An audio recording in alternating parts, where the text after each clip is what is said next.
भाजपच्या चिंतन बैठकीत गोंधळ उडाला असून वरिष्ठांच्या मध्यस्थीने कार्यकर्त्यांना शांत करण्यात आलं।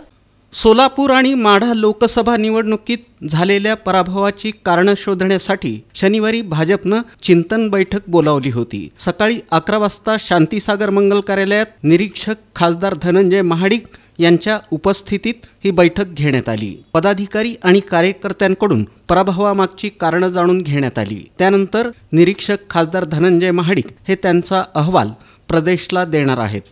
सोलापूर लोकसभा मतदारसंघात भाजप महायुतीचे उमेदवार आमदार राम सातपुते यांचा पराभव झाला।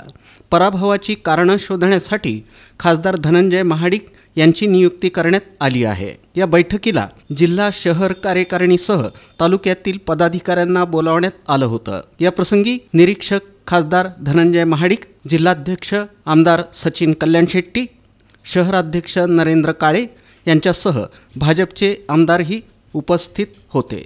लोकसभेचे उमेदवार आमदार राम सातपुते यांच्या पराभवाची कारणमीमांसा करताना भाजपच्या काही शहर जिल्ह्यातील पदाधिकाऱ्यांवर युवक कार्यकर्त्यांनी आक्षेप घेत आमचं म्हणणं ऐकून घ्या असं म्हणत आरडाओरड केली।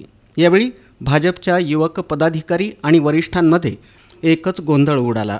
अखेरीस वरिष्ठांनी मध्यस्थी करत सर्वांना शांत राहण्याचं आवाहन केलं आणि बैठकीला सुरुवात झाली। दरम्यान गोंधळ होताच कार्यालयाचे दरवाजे बंद करून मीडियाला प्रवेश न देता ही बैठक पार पडली।